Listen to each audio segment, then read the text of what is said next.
Bonsoir, chers invités. Bonsoir, les mamans. Nous sommes en direct avec Bouche B TV et nous allons également aborder un sujet important sur l'éducation des enfants. Bouche B. Dans le monde d'aujourd'hui, nous voyons des enfants avec des sujets très compliqués.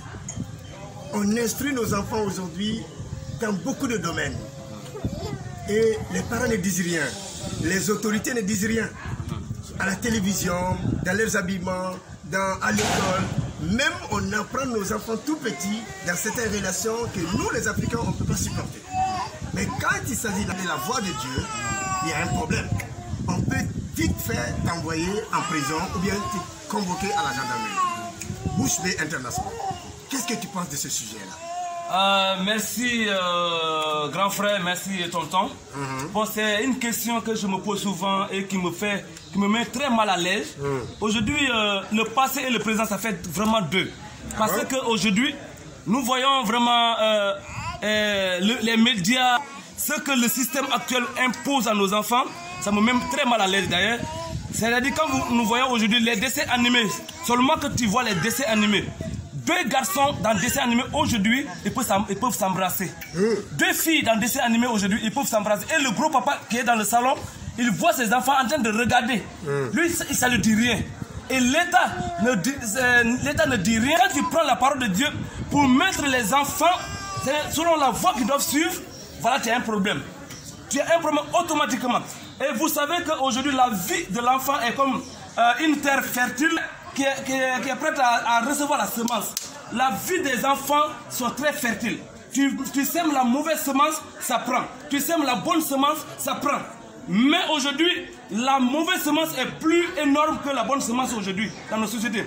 Et les gens acceptent de plus en plus la mauvaise semence à travers vraiment ce que certains pays sont en train d'autoriser. Aux enfants, ils sont en train d'enseigner même la sexualité aux plus petits, aux enfants de 4 ans, aux enfants de 5 ans.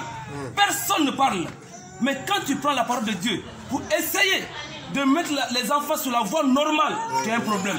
Et aujourd'hui, ce qui me fait mal pour finir, monsieur, est que aujourd'hui, même les pères de famille, ils sont dans les maisons.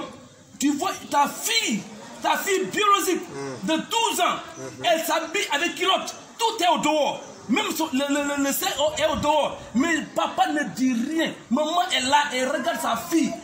Ça la fait rien. Mais la même fille là, tu la prends, tu essaies de la mettre sur les bonnes voies, tu as problème avec les parents. Donc voilà le problème qu'on est confronté. Vraiment, et ça me met très mal à l'aise. Et quel conseil tu donnes maintenant aux parents? Et tout ce que je peux dire aux parents est que vraiment d'être conscients. Parce qu'ils ont fait leur vie. Et si ça continue comme ça, vraiment la future génération est foutue. Franchement, là où nous sommes comme ça, si ça continue comme ça, on n'a pas un monde meilleur. Parce que tout le monde sera déconscientisé et tout est gâté, tout est jagassi. Merci. Donc voilà les mamans modèles qu'on les a invités pour venir assister. Les mamans de grand cœur, les mamans aussi qui disent non et non et non. Non, non, non. Encore non, non, non. Non, non, non. Vive les enfants. Vive les enfants. Vive les enfants. Vive les enfants. Vive l'avenir. Vive l'avenir. Merci. Merci. On se lève, et tes épaules, les enfants se lèvent. Pourquoi tu m'as abandonné, maman? Pourquoi tu m'as abandonné, papa? Pourquoi tu m'as abandonné, maman? Pourquoi tu m'as abandonné, papa? Les enfants talibés, les enfants soldats, les enfants maltraités, les enfants de la rue, les enfants orphelins, les enfants sacrifiés. Moi, Bouche B, je ne supporte pas de voir les enfants maltraités.